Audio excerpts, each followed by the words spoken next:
And welcome to the Alouettes Flightdeck, podcast dedicated to Montreal Alouettes football, presented by our good friends over at SportBuff. We use the promo code Alouettes Flightdeck 10 at checkout. You'll save 10% off your entire order. So head over to sportbuffshop.com. I am Tim Capper. You can find me on X at Repact. That's REPPACT. And I'm Cliffy D. You can also find me on X if you like. Shoot me a follow over at Cliffy D. There you go. How you doing, bud? What? You're not supposed to say living the dream anymore. I think now it's the horrors persist, but so do I. Okay. Is that where you take it? Is that where you take a page from our guys over at the Turf District podcast? Is that where you have a sociable? Is that time you have a sociable? Let's do that. Sociable. As you know, we don't drink on a school night, ladies and gentlemen. So no, we don't. Alouettes improved Cliff to 7-1. It is they're slowly creeping up on their best start ever in Alouettes history. I think it's 2002 where they started off. I think the 2002 or 2003 where they started off at 12-1, but we got a couple ways to go there. We're not looking ahead, obviously. But 7-1 currently lead the CFL. And they were able to do it this week with a win over a Tiger Cats team, which had come into the game on a 2-game winning streak.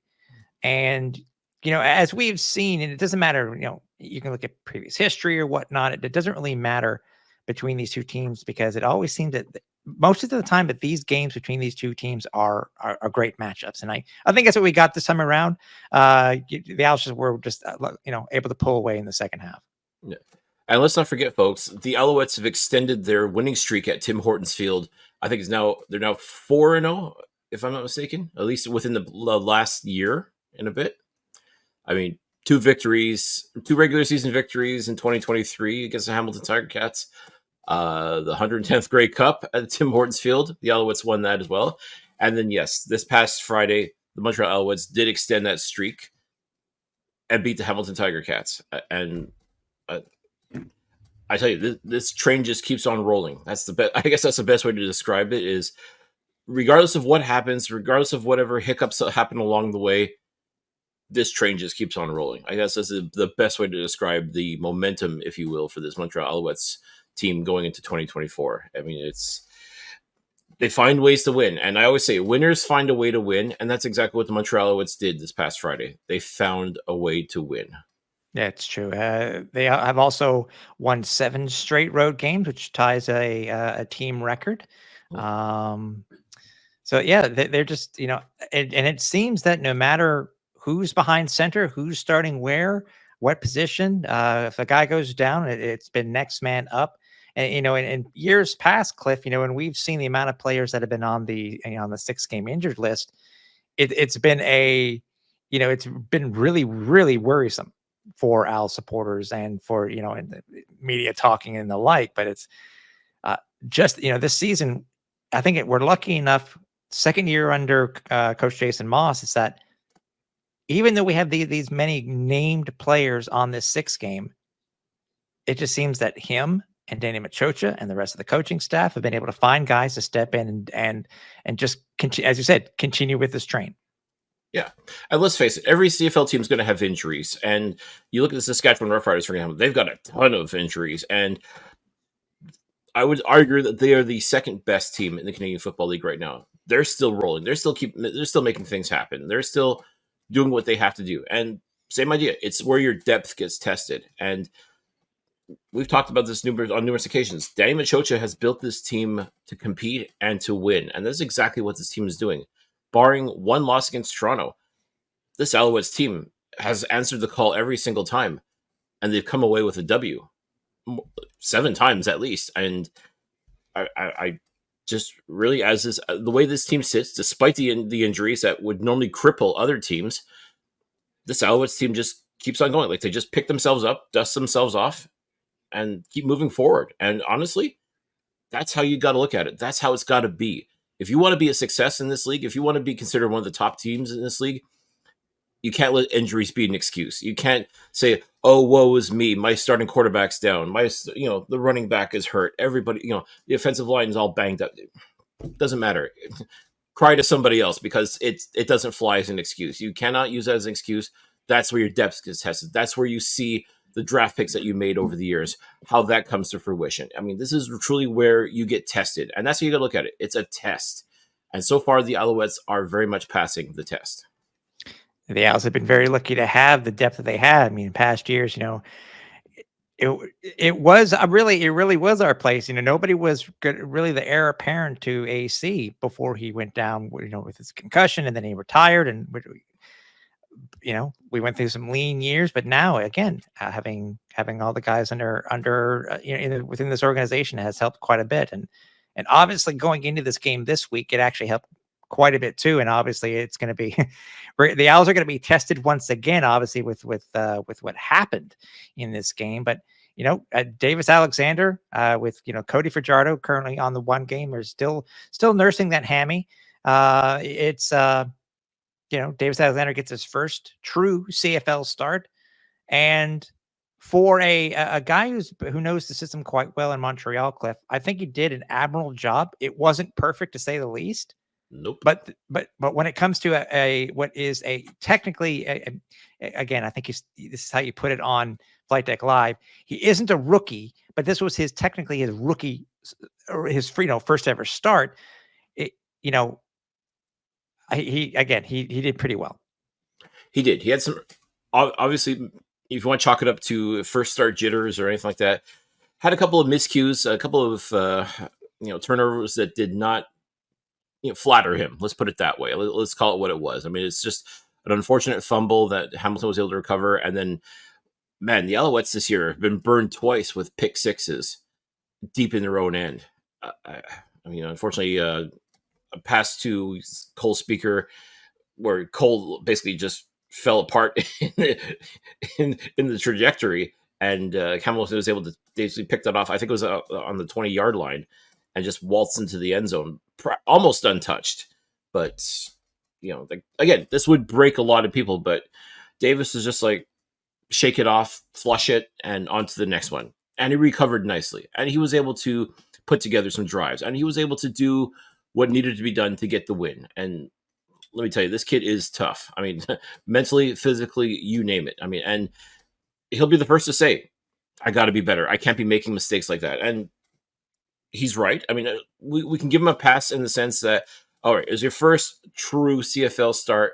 It's never going to go perfect. Mistakes are going to be made, especially too. They talked about, you talked about that quarterback clown car that has happened over the years for the Alouettes. A lot of CFL quarterbacks for the Alouettes made their debut against Hamilton, and the results have not been great. So for Davis to come in and basically buck that trend and overcome those early miscues and put together the W the way he did, that's outstanding. And that to me just speaks to his character. It speaks to how hard he works in camp, in practice every single day. He does the thing, and this is why he is unequivocally the starting quarterback until Cody Fajardo is ready to go again. Yeah, he had two miscues within that first half itself, but he was able to, as you said, to bounce back. And what a way! Obviously, yes, he did get his first two CFL passing touchdown in his career last week, but the type of pass that he threw this week to open up the Alouettes scoring, midway through the second, to Charles Rambo. I mean, what? And we talked about this on Flightdeck Live. It was shades of Geno. Almost the same type of pass between two defenders. At one point, I think it was almost three, but still, Davis showed the type of arm strength that he actually has. I think they were talking to, by the way, I think it was during the TSN broadcast. I think they were saying that Davis in warmups was throwing darts at 60 yards. I think that's what they were saying. But I just by this throw alone to Rambo just showed what type of arm that he has. Yeah, they talk about, it's called a frozen rope in baseball, like to just, as you said. But I mean, to us football types, yeah, throwing darts or throwing dimes or whatever you want to call it. I mean, yeah, that's exactly what he did. And yeah, it was definitely reminiscent of 2021 when the Alouettes went and played at Tim Hortons Field. Back then, it was Vernon Adams throwing an absolutely beautiful pass to Eugene Lewis, splitting two defenders in a crucial moment where they needed that touchdown to go into overtime and eventually win that game. It was definitely reminiscent of that. I mean, Davis, threw an absolute beauty, and give credit to Charleston Rambo. Like, two guys basically in his grill, and he still had the wherewithal to pull that ball in and score the tutty. I mean, absolutely outstanding. And that, as you said, set the motion for the Alouettes to just start pouring on the points, to start finally making plays happen and making Hamilton's life, absolutely miserable. The score itself at halftime really wasn't much to talk about. I mean, the Alouettes were only up, 10-7. As I said, that touchdown for Hamilton was that defensive touchdown. Let me ask you this, because obviously this has been a talk of quite a few people, and it's kind of funny how it occurred after Commissioner Ambrosi was speaking of it on the night prior on the Winnipeg pregame show. Do you think that first half was overshadowed by the infamous no call, or whatever you want to call it, that came from the refs and then on, from the command center on which, Homer aside, and because many people besides ourselves have made the same comments too, even local media, actually national media made a comment on this, is that this was a call that was so egregious that they just, they're trying to make sure that nobody remembers this thing. But what do you think the first half was overshadowed by this one call? It definitely cast a pall on the first half. I mean, not that it was, the most spectacular first half of football that we'd ever seen from either the Montreal Alouettes or the Hamilton Tiger Cats. But yeah, you're obviously referring to the non-fumble, I guess, as it were, by James Tuck, former Montreal Alouette, who helped the Alouettes win the Grey Cup last year. Tuck caught a pass from Bo Levi Mitchell, and it got knocked out of his hands by Wesley Sutton. It truly was a fumble, and it was recovered also by Sutton. And it was so weird because they blew the play dead almost immediately. It felt like as soon as Tuck lost control of the ball, you hear the whistles right away. But you also see the Alouettes diving on top of the ball to recover it. Like, that normally is a fumble. They went to the command center, and the initial ruling was that Tuck was down by contact, which he was not. He had fumbled the ball. He was not down by contact by any stretch of the imagination. He was actually in midair when he lost control of the ball. And then they also said that the Alouettes didn't recover the fumble quickly enough. So as far as they were concerned, it was almost like an incomplete pass, which I also take umbrage with, because if you watch it in real time, and even in slow motion, but also in real time, yeah, the ball bounced. And in that time, I believe it was Wesley Sutton who was able to recover the ball almost immediately. So this argument they have holds absolutely no water of not being able to recover the ball quickly enough. Are you kidding me? Like, first of all, like, okay, if it was taking them like 30 seconds to recover the ball, you can maybe make an argument with that. But this was well within, to call even within 2 seconds would be generous. I mean, this was almost an immediate recovery, and it really smelled like they didn't know what they were talking about as when it came to the initial call on the field. Okay, that's why you go to the eye in the sky. That's why you go to the command center, to correct the mistakes. Because yes, in the heat of the moment, sometimes you don't make the right call, and referees are human, folks. I mean, yes, we bag on them when the things don't go our way.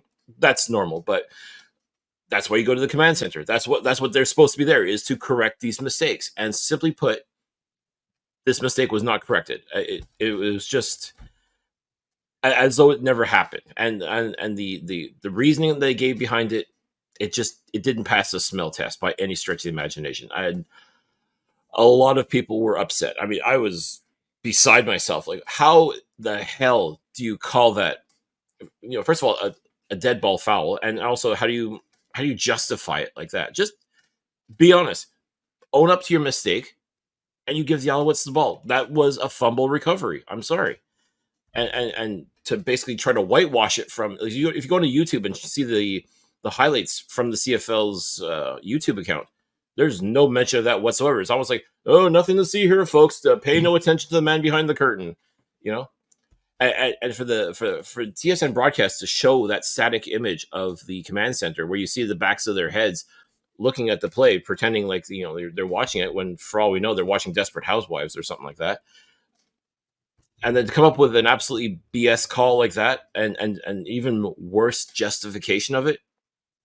I'm sorry, that you got to own that, CFL. Randy Ambrosi, command center, everybody who was involved with that, you got to own that. Quite frankly, you owe the Montreal Alouettes an apology for that. And let's hope that's the case, because suppose again, I was referencing the pregame show for the Bombers last week, and Commissioner was on there. He was saying that when it comes to the command center, it's still a work in progress. How long can this still be a work in progress for first and foremost? What is this, the Sistine Chapel? I mean, didn't that take Michelangelo like 20 years to paint? Michelangelo could have made that call, and he would have called it a fumble.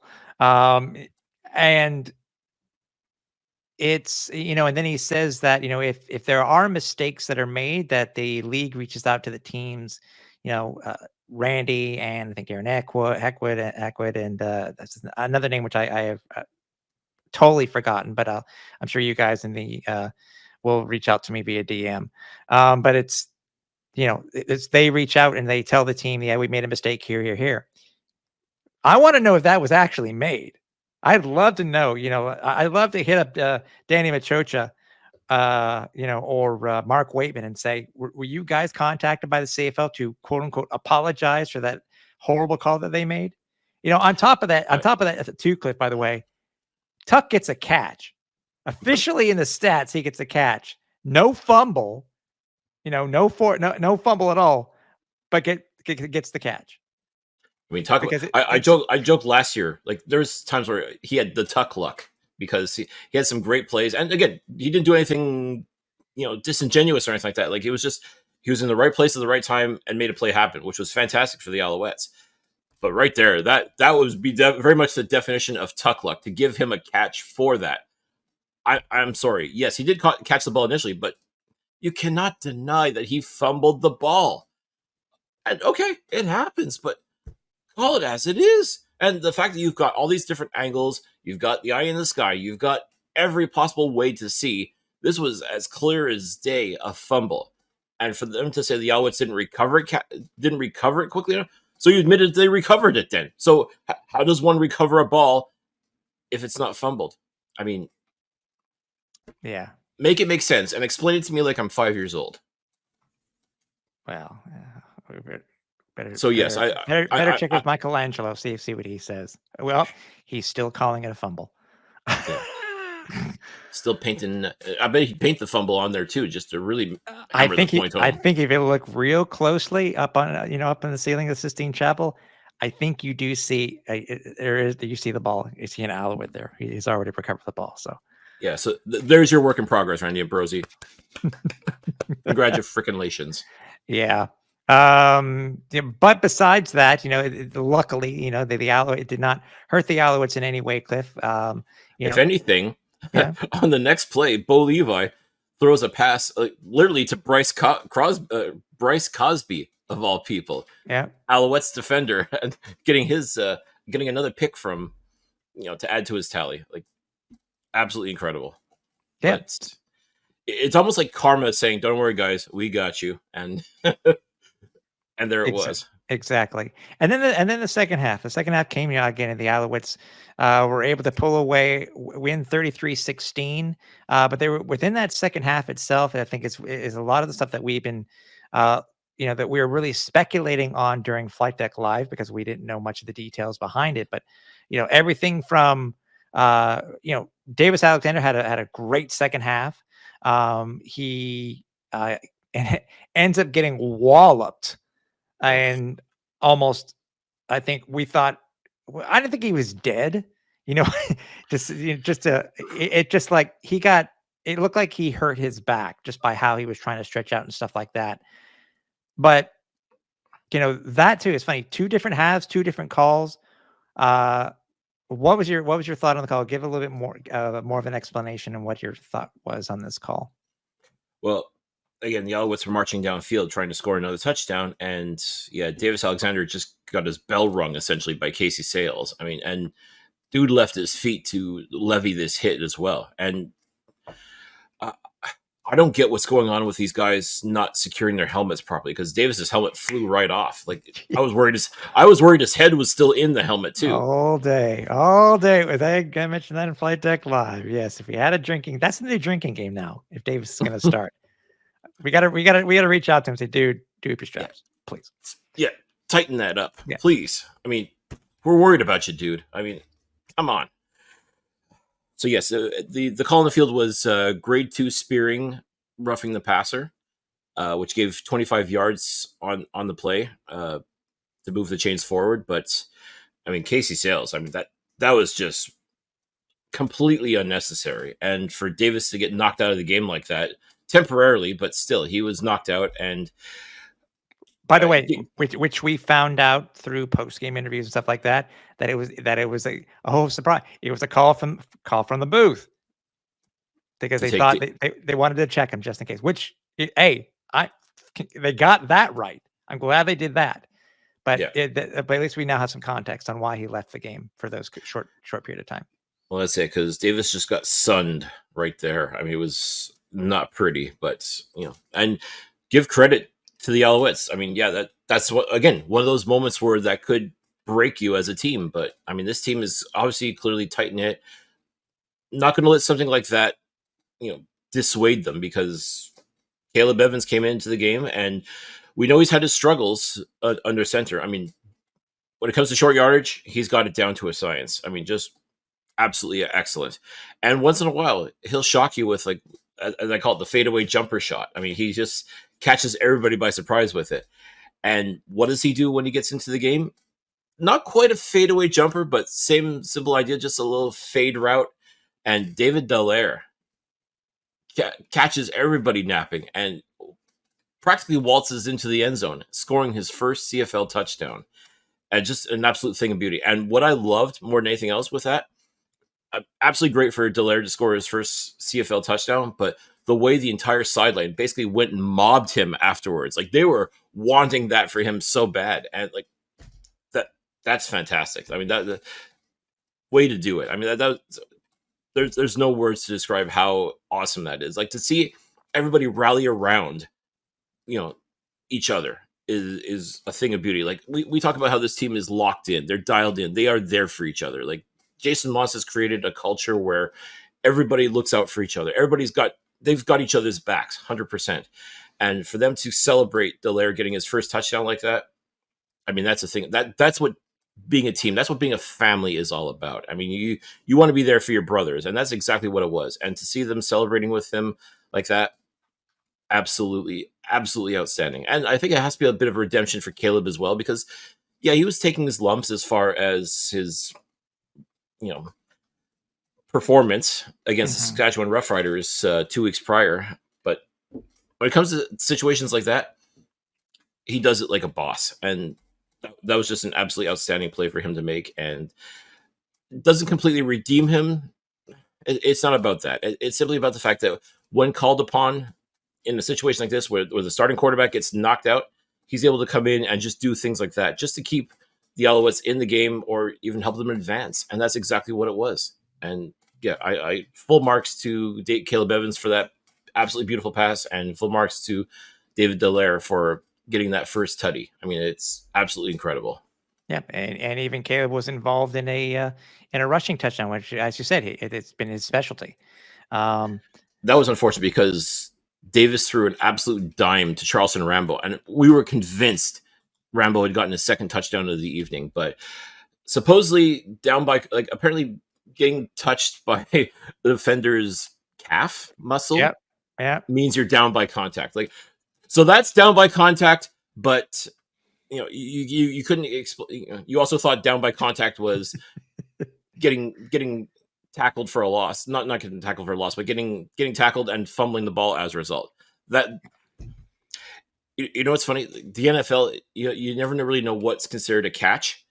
I don't think the CFL has a clear and concise definition of what down by contact is, because I'm sorry, but that was just, was it down by contact?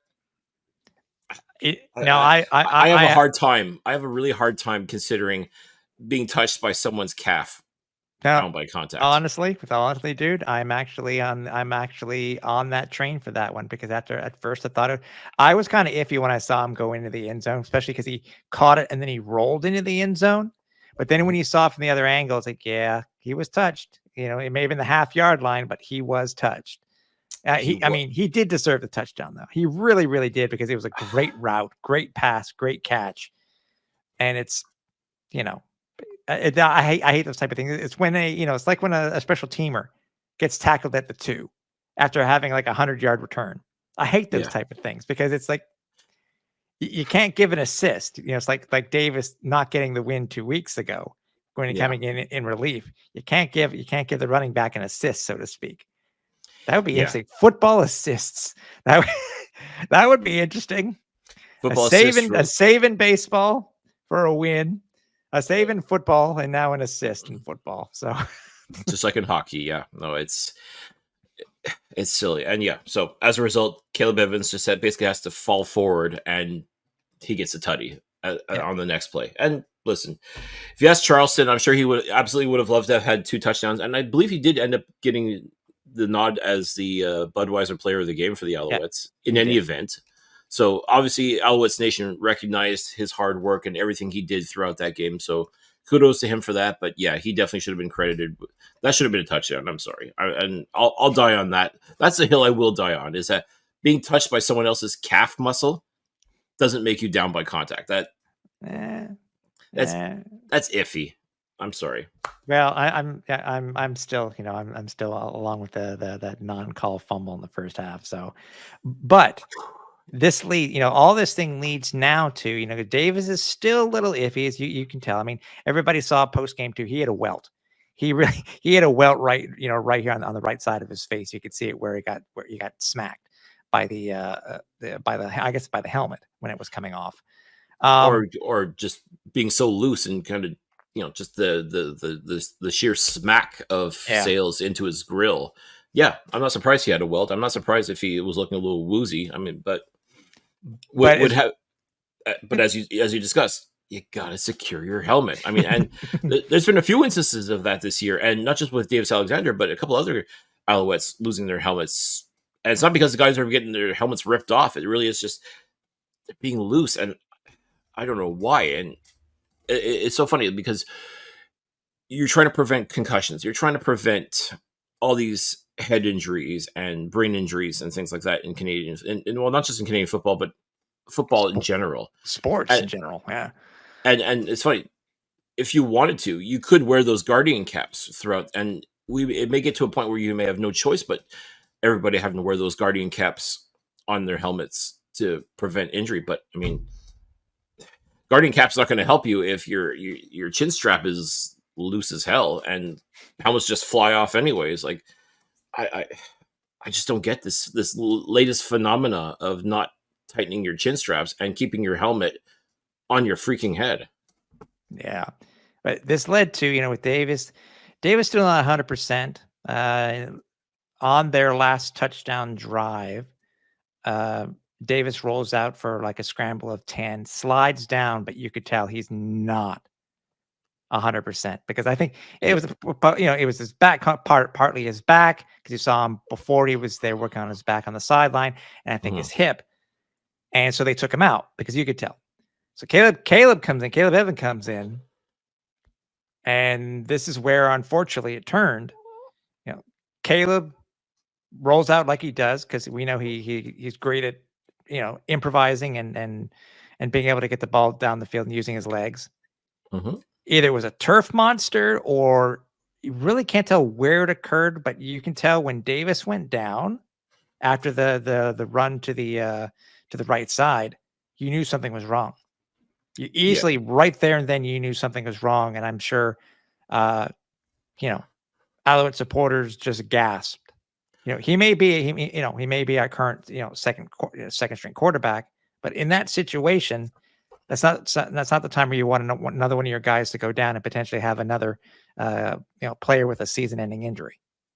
Yeah, and I said initially it was the turf monster that got him, because just the way he planted his his cleat, trying to steady himself so that he can, because he almost made it into the end zone untouched. I mean, he caught once again caught the defense off guard, and the way I saw it, anyways, it looked like he had nothing but green in front of him. He just had to scamper into the end zone, but just as he was trying to steady himself, I think that as I said, the turf monster. When I say the turf monster got him, it just felt like as you plant, sometimes the turf itself doesn't let go of your cleat, and you can see his knee just kind of twist ever so slightly. And I don't know to what extent it did, but clearly it was bad enough that he was hobbled right away and just fell like a house of cards down on the ground. And my thought was, oh no, just not the ACL, not because those non-contact injuries too those are killers. And Yeah. My thought was, okay, clearly it was his knee. Something went akimbo, and not good. To the point where basically his teammates had to come, and his feet didn't even touch the ground as they were carting him off. Not literally with a cart, but like just two of the offensive linemen basically picked him up, put him on their shoulders, and walked him off the field. And that he couldn't put any weight on it, definitely not a good sign. And as we were to come to find out later, later on, that basically was the end. That's the end of Caleb's season. I mean, unfortunately, we still don't know exactly what happened, but it was obviously his knee. And all this to say that unfortunately, Caleb Evans is done for 2024. Yeah, and obviously it leads into everything else, but which we will get into. But from there, Owls did score. Even at one point, we thought James Morgan was going to have to come in because he was warming up. I was ready for it. I mean, it's just you got. But Davis came back, so yeah, even if all he did was just hand the ball off to Walter Fletcher to waltz into the end zone there as well. I mean, at that point, the damage was pretty well done by the Montreal Alouettes. They put on enough points, and they got the job done. But yeah, like the way the quarterbacks were banged up throughout this game, yeah, I was full expecting technically fourth stringer James Morgan to come in and see some action, if only just to give these guys a bit of relief. I mean, obviously with Caleb Evans' knee basically in two different places, and with Davis just looking hobbled as well. I mean, I thought, okay, at this point, you may as well put Morgan in, if only just to bleed the clock, get out of there, get out of Hamilton as best as you can without suffering any more injury. Yeah, it was exactly. it was really a rough night. If you were a quarterback for the Montreal Alouettes, it was a rough night for you. Yeah. Davis Alexander for the game went 19-27. Cliff for 262 yards, 1 interception, 1 touchdown. No turnovers in the second half by him. Leading rusher for the Alouettes was Walter Fletcher, and it's something that we've mentioned in the past couple of weeks where it's been a concern that it just seems to be pass, and where's the running game? Fletch kind of had an integral part in this, not only in receiving but also in rushing too.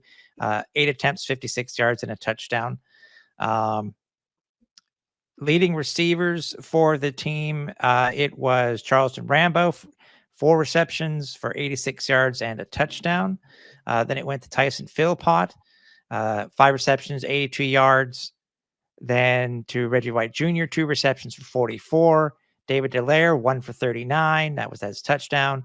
Walter Fletcher had 3 for 28. Cole Speaker got back on the game really because he's been kind of quiet as of late.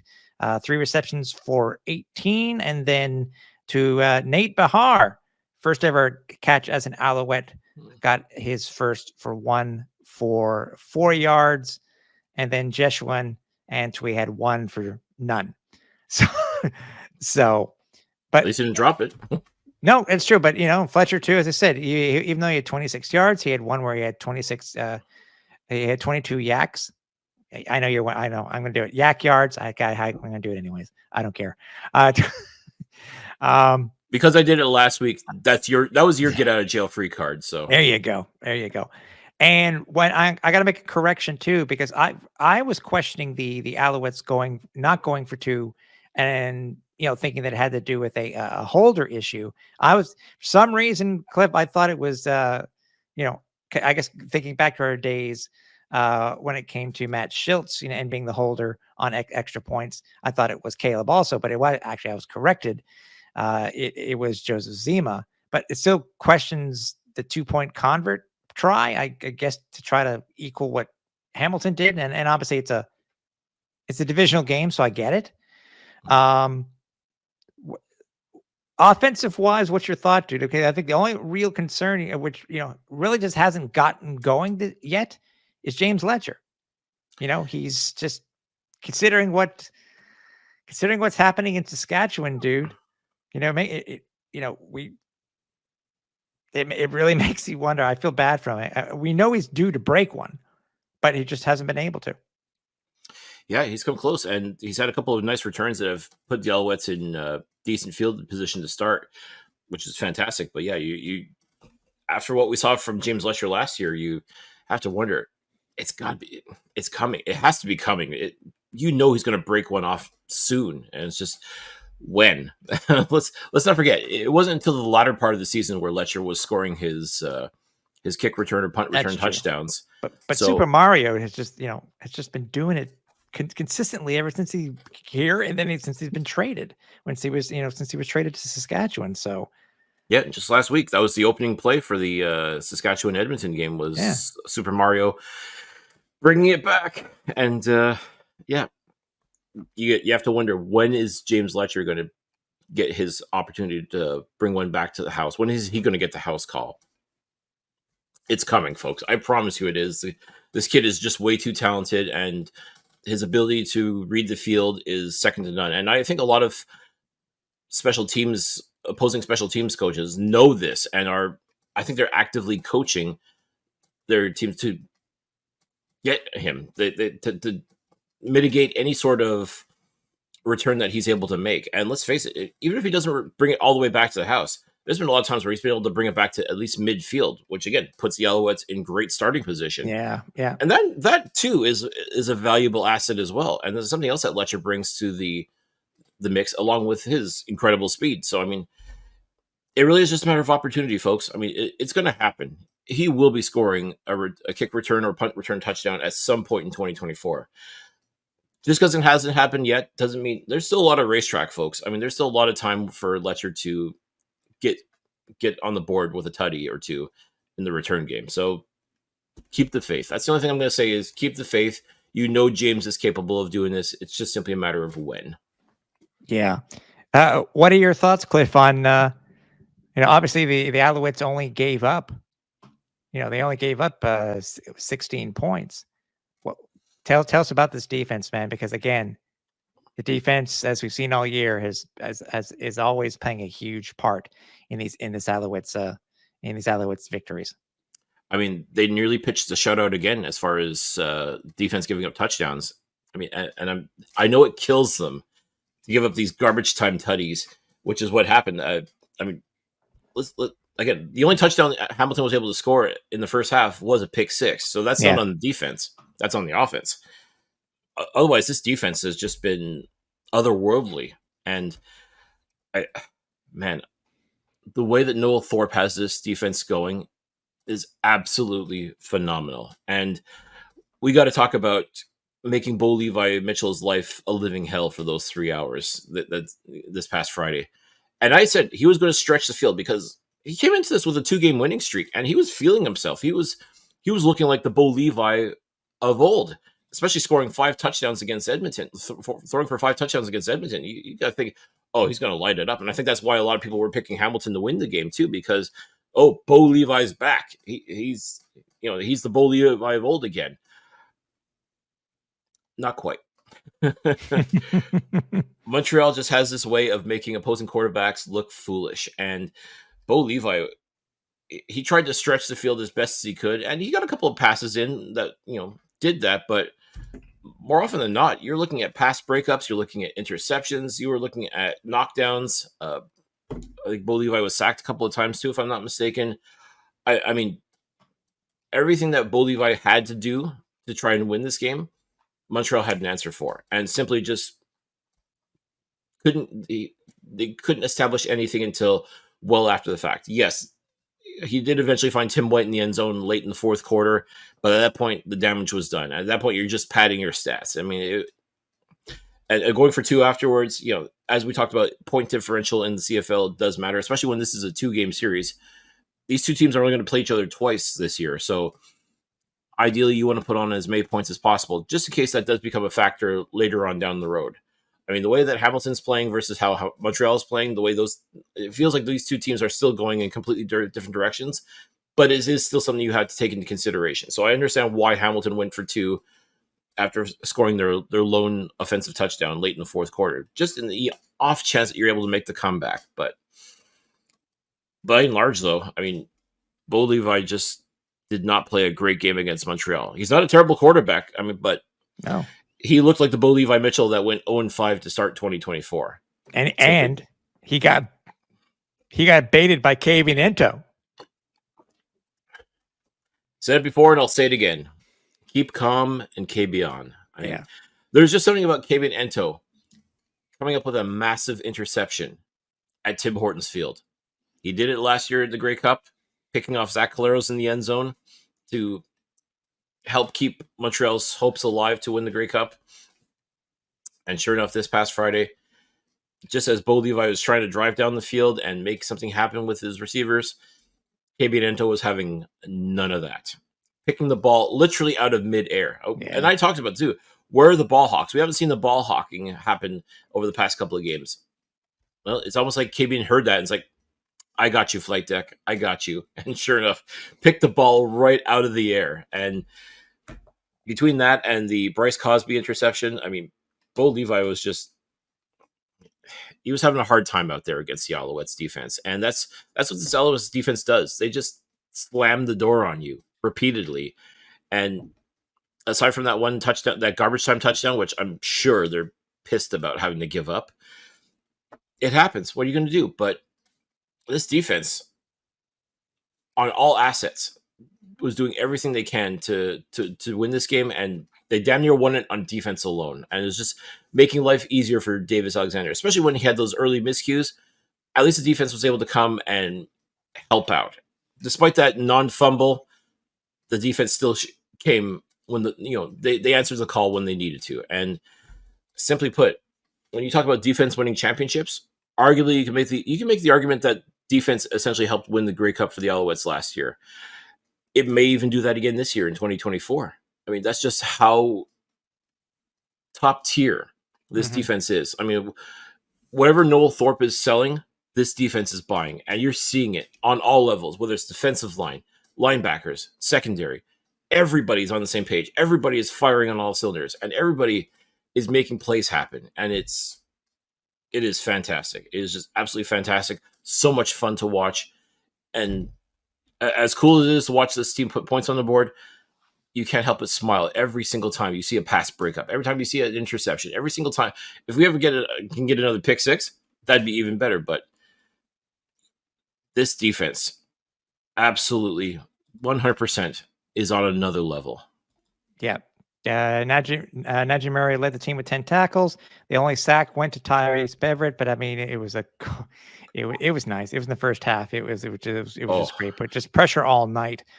And obviously, and he almost had a pick too. Yep. Which funny how the command center, again, they're very fast and loose when it comes to what is and what isn't. Now, okay, you can make the argument that the ball did hit the ground, but it's funny how they can call that hitting the ground, but they can't call Tuck's fumble hitting the ground. Like, you know what I mean? Like, it's just not consistent. Yeah. I think that's what bothers me more, and it should bother everybody more than anything else. Be consistent with your calls. I mean, I know. I'll just leave it. I'm just, yeah. It still irks me, as you can see. It still gets my goat that things like that just again, it's not consistent, and that's what bothers me more than anything else. Whether it was against the Alouettes or for the Alouettes, it doesn't matter. just be consistent on every single play. I don't think that's too much to ask. No. And don't forget, we are on social media. You can find us many places. Best place one of the places to check us out is over on X, where you can find us over at Alouettes FL Deck. You can also find us over on Facebook at Alouettes Flight Deck Pod, also Instagram and YouTube, and that's over at Alouettes Flight Deck. And new this week, breaking news, not really. You can now find us on Twitch, twitch.tv/Alouettes Flight Deck. That's all one word. Hold on, does this mean we have to start playing video games now? Because I think that, to me, that's what Twitch is watching people play video games. Like, do we have to start playing video games now on Flight Deck Live? Probably not, but I can tell you one thing. Well, mind you, we did kind of do it unofficially at training camp 2 years ago, but I'm not doing a hot tub broadcast. There's no way in hell. I'm not saying we have to do anything X-rated, but I mean, like, I don't know. To me, that's what Twitch is people play video. Folks, if I'm wrong, please let me know in the comments. Well, it makes me wonder, either Twitch or Kick. We're not on Kick, but we're on Twitch. I don't know what Kick is. I'll explain it. It's almost like, anyways, I'll explain it to you later.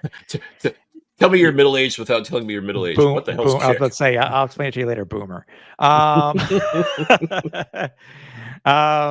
Yeah, I've lost all train of thought. If you want to head over to our archive, we can find out all the episodes for the past 8+ years. You can head over to www.alouettesflightdeck.ca. And also, if you want to check us out over on our shop, where you can rep merch like our best-selling Cartoon Bird 56 t-shirt. Get ready for our, I guess we can say, our second annual meetup over during Thanksgiving Monday. Head over to flightdeckgear.ca, pick that up, and rep the pod. Also, obviously, if you go over to YouTube, you can catch not only the audio version of this podcast, you can catch the video version, and also our companion post-game show, Flight Deck Live. Stay tuned to all of our socials for when the next episode will be. And according to my watch here, it will be this Saturday, following the game between the Montreal Alouettes and the Hamilton Tiger Cats. So stay tuned for all of our socials for when we are going to go live. Yes, make sure you like, subscribe if you're on YouTube. Make sure you're following us on all these platforms. Hit the notification just to let you know, because when we go live, you're going to get notified right away. If you are subscribed, or if you're following, make sure you're informed. Make sure you're ready to go, because we talk about this every week. We want you folks to be part of the flight crew. And the best way to do that, make sure you're subscribed. Make sure you hit the notification bell if it's on YouTube. However it is that you're consuming the podcast, make sure you're with us. Make sure you get the notifications, so that when we go live and whenever we put something up, you're notified right away. Exactly. And you can also join in on our contest too, for the giveaway for the SportBuff flight crew seats. Those are always available for every home game also.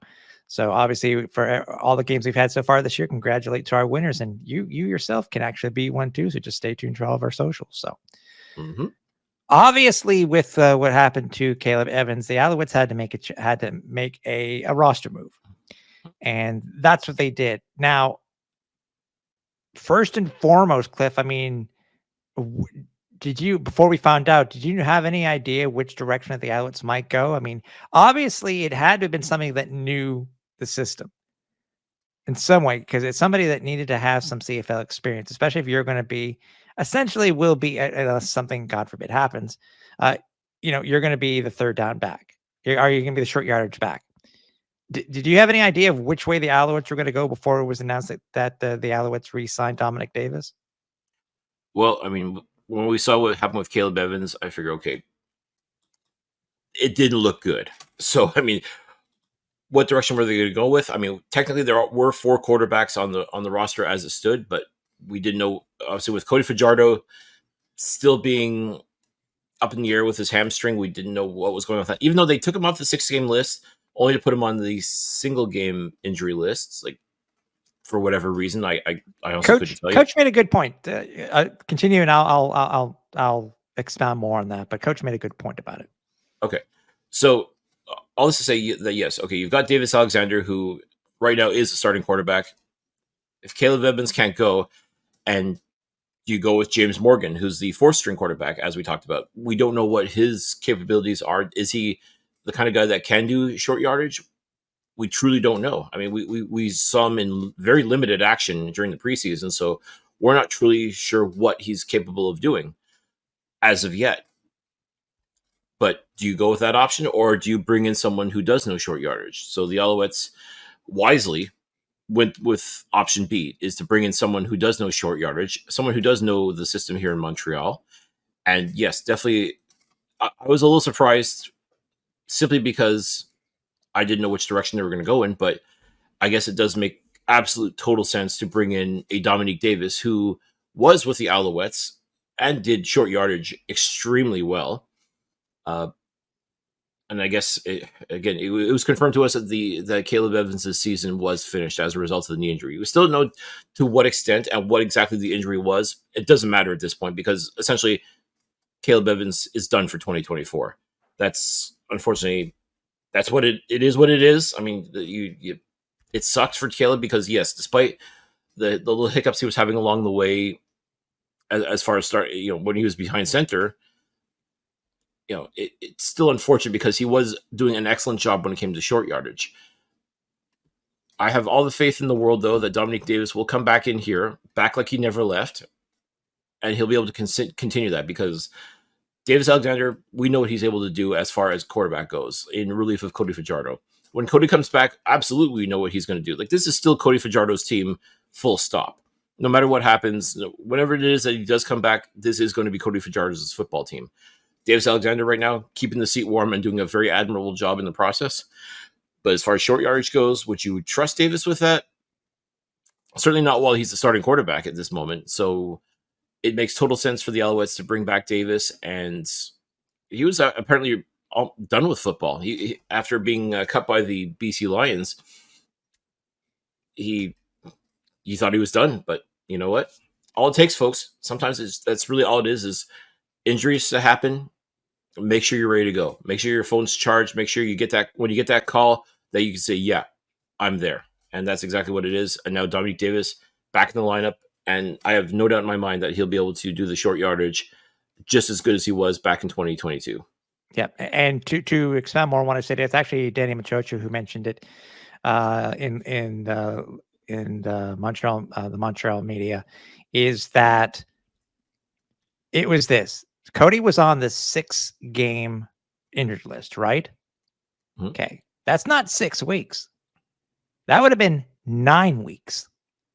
9 weeks that he would have been inactive and would not have been able to practice to figure out how he was going. So according to Danny, what it was done is that they took him off, put him on the 1 game, or well, I guess we'll keep putting him on the 1 game so that they can see how he has progressed. So he can practice with the team. Because if you check the last 2 practice reports, it shows that he is limited.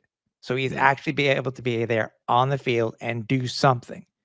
So I guess there are, obviously there are some things with the cap when it comes to the 6 game and whatnot. So that was one of the reasons. I kind of get it. It seemed a little strange, but I kind of get it. It's definitely strange, but as you said, it's probably logistics more than anything else, which, okay, fine. If that's how you got to work things, and as you're trying to evaluate Fajardo and just how severe that hamstring injury is. Yeah. Because we talked to him at the season ticket holder event almost 2 weeks ago. He said, yeah, I'll be okay. I'll be good. It didn't feel like it was a severe enough injury that would keep him out long term, but again, your first instinct when you get put on the 6-game list is, oh, this ain't good. I mean, this is, and yeah, I know there's a lot of machinations as well with the salary management system and how to work that, especially when you're bringing in other players and so on and so forth. There's a lot of moving pieces there, ladies and gentlemen, and thankfully, Danny Mac is the one who has to figure that out because my head's already spinning just trying to do the mental gymnastics right here, right now. So, I mean, you just got to trust that he knows what he's doing, and clearly he does because he was able to put Davis Alexander in at quarterback. And Davis is doing, as far as I'm concerned, an admirable job in leading this team in Cody's absence. With Caleb now out for the rest of 2024, You got to find someone who can do the job that Caleb's doing. And yes, Dominique Davis can absolutely do that job and do it very well. Yeah.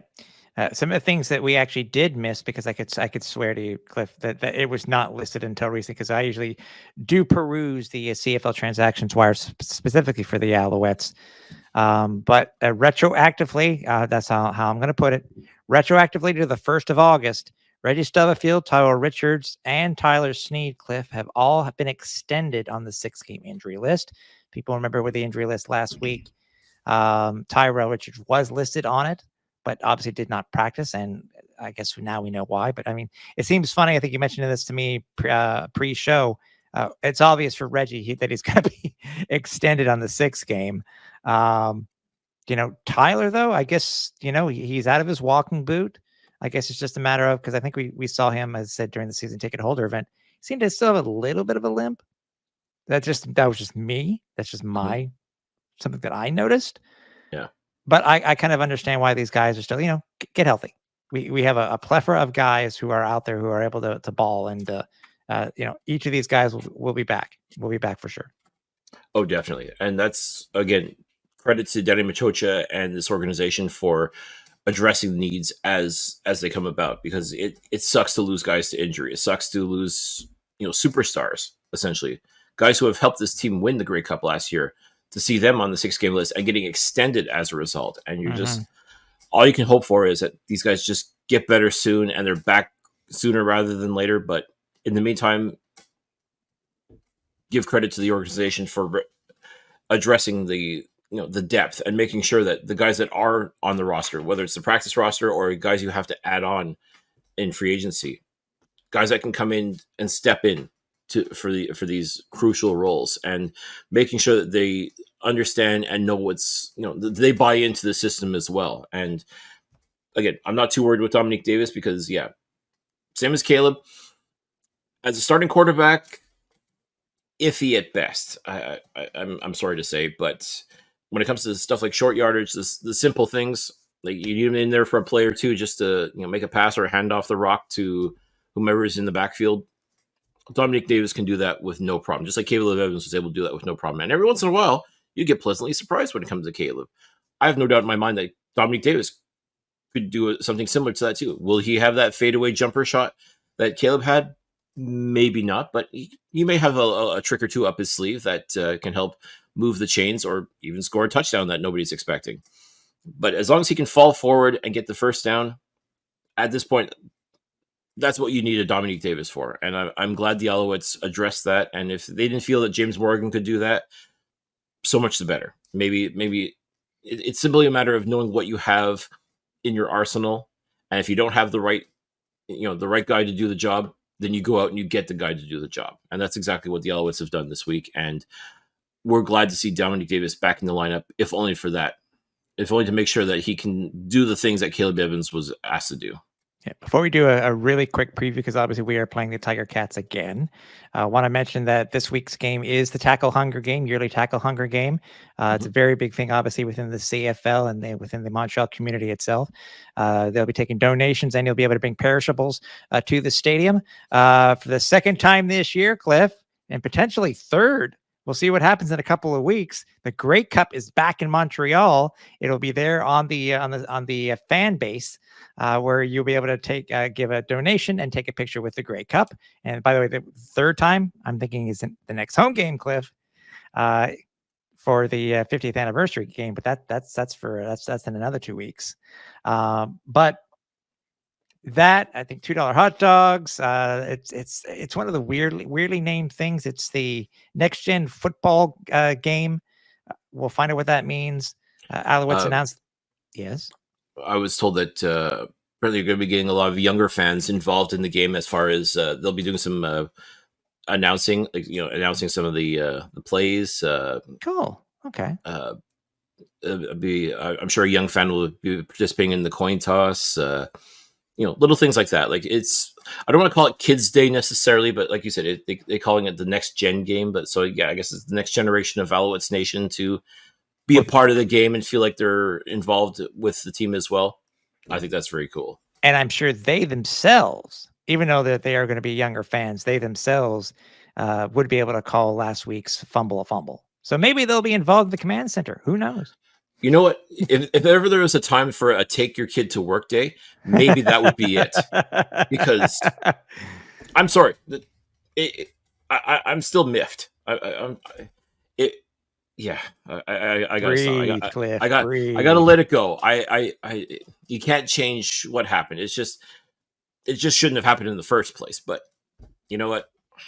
It is what it is. So yes, let's hope that there any sort of reviews or what have you that has to happen throughout this game on Saturday. Let's just hope they get it right. I mean, and it's a Saturday game, tailgating. I mean, everything will be there to bring your kids and come see your Grey Cup champion Montreal Alouettes. Can't beat that. So the Alouettes are going to be playing the Tiger Cats at home.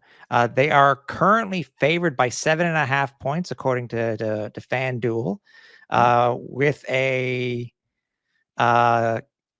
with an over under of 50.5 points.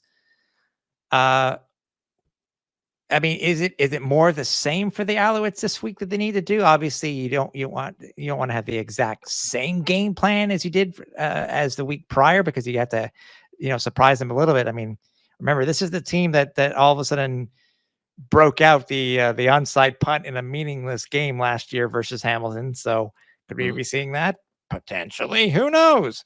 I was thinking we're it's going to get to the point where we're going to start feeling like we're overdue for an onside punt. And I forget, I think it was the Toronto-Calgary game this past Sunday where they were bringing it up. Like, why doesn't someone try that? Like, when are we going to say, is it always going to be Montreal that does the onside punt? I'm like, you can have at it. Again, any team could do it if they feel they can pull it off. But maybe it's just simply a matter of, do you feel confident enough to I don't know how often other teams try it. I mean, you'd think they would, especially seeing how Montreal has had relatively successful results as a result of trying to do this. So personally, I would love to see other teams try the onside punt, but I would also like to see Montreal maybe bust that out one more time, because they did it against Toronto a few weeks ago. Why not do it again versus Hamilton? I mean, as you said, they did it last year versus Hamilton in what was a meaningless game. I would argue that this game coming up on Saturday is not meaningless, if only for Montreal to further establish themselves as the kings of the CFL right now. This is a home and home series. This is a 2-game series essentially. So ultimately, you're going to want to win this series. You want to win this game, and just in case points do factor into it later on this year. I mean, you never know in the CFL, right? So, I mean, ideally, you want to try and put as many points on the board as possible. You want to see high scoring again. And if Montreal was able to tack on 33 last week, there's no reason why. If it's essentially going to be the same game that's going to be played, there's no reason why you couldn't do it again, or even put on more, especially with your hometown fans encouraging you.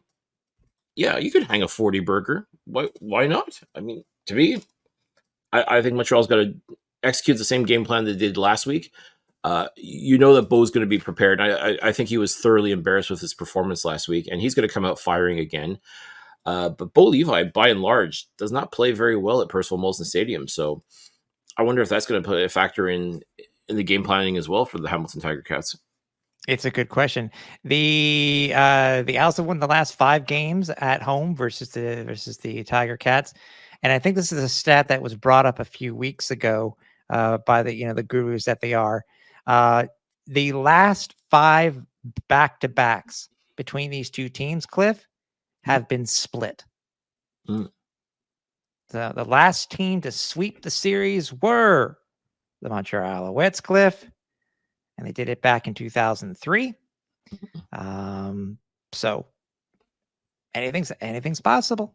Anything's possible, my friend. So again, yes, I think they'll be ready for this game. It's just a matter, again, a slightly different game plan. Davis has another week under the belt, under center, and we'll see which Davis Alexander comes out slinging this Saturday. Yeah, and I think also too, like getting that win last week, his first official CFL win, and his first official CFL start, I think definitely bolster his confidence. I mean, he knows what he has to do. Like as we talked about, he's not a rookie, but this is, he's kind of in rookie territory a little bit. But you'd never know it just simply because of the way he prepares for himself, the way he prepares for each and every game. Because he has said, I've got to be ready to go at a moment's notice. And now that he's the man, right now that he's the starting quarterback, he's got to be even more prepared and ready to go. And the fact that his team has so much confidence in him, his teammates believe in him so much, and they're willing to make plays for him as well. I mean, I'm excited to see what Davis is able to do his first official home start. I mean, yes, he did come in relief in Saskatchewan 2 weeks ago, and that's where he basically got his name on everybody's lips. I fully expect him to come into this game as well and just keep doing what he's been doing. As I said, I get those Brock Purdy vibes from him. Like, he's able to come in, nobody knows who he was, but he's able to light it up. And I fully expect now him to continue that, especially at home, where he had an absolutely outstanding game versus Saskatchewan. I fully expect him, especially since he knows this Hamilton team now, having just played them. I think we'll see a lot more. I think we'll see Davis really expand upon what he's able to do, how he's able to connect with receivers, how he's able to put guys like Joshua Antwi and Walter Fletcher, give them the rock and let them do their thing as well. Yeah. And ultimately, that's how he's going to win this game, is if he just spreads the offense around as much as possible. And you see the passes he's able to make. You see the speed. It's when he doesn't let go of the ball quickly. That's when mistakes happen. That's when he's able to get sacked and he doesn't look his best. When he's able to get rid of the ball quickly, absolutely phenomenal. And he almost Patrick Mahomes, like, just some of his passes are just, they shouldn't connect, but they do. Like, it's absolutely phenomenal. It's when he's second guessing himself, that's when he starts making the mistake. So he's got to go in with a very short memory. Just grip it and rip it. Don't even think twice about it. He can put the zip on the ball. He can find his receivers. He can make plays happen. And I think that's what he has to do on Saturday, is play the game that we know he can play. And there's no doubt in my mind that he's going to do that. And I honestly wouldn't be surprised. Montreal ends up getting another win, sweeping the series, and they'll be 8-1, essentially at the unofficial halfway point of the season. To be 8-1 would be absolutely phenomenal. 7-2 is not terrible, but I think the way Davis has been playing, the way that this entire football team as a whole has been playing, I would not be surprised to see the Montreal Alouettes be 8-1 when it's all said and done on Saturday night. Stay tuned to all of our socials. Obviously, the depth chart will be coming out on Friday, so stay tuned for socials then. Also, stay tuned for our notice for when the next Flight Deck Live will be on, with the game kicking off at 7 p.m. on Saturday. Probably you will see us anywhere between, I would say, between 10:30 and 10:45, give or take. But again, stay tuned to all of our socials. But make sure make sure you have that notification on. Make sure you do have that bell clicked over on YouTube for when we do go live, and or maybe have your notification turned on over on Twitch, because you'll get the notification there also. So either way, Cliff, it should be a great game, obviously, and it's no more Thursday games. Hallelujah. No more Thursday games. It's Saturday football in August. Can't wait. It should be fun. Nothing like football in the summer, bud. And again, looking forward to seeing everybody there at the stadium rooting on the Alouettes, and hopefully to get that win. Absolutely. It's always a good time. So, folks, if you don't have your tickets, and if the Alouettes are able to get just under 20,000 people on a Thursday game against Saskatchewan, as far as I'm concerned, I don't see any reason why Saturday night shouldn't be 20,000 plus, or even sold out. If you can get another sellout this year, that would be absolutely phenomenal. So I don't know what the ticket situation is like, folks, but if you don't have your seats, definitely get them now. Let's pack the stadium. Let's show them just how loud this team can be. And simply put, like, be prepared to be entertained. Whether you're watching the game at Percival Molson Stadium or watching the game at home, be prepared to be entertained by the reigning, defending, undisputed Grey Cup champion Montreal Alouettes. Exactly. So we will see you either on Flight Deck Live, or we see you next week on the show. So for everybody here at Alouettes Flight Deck, for Cliffy D, I'm Tim Capper. We're on final approach.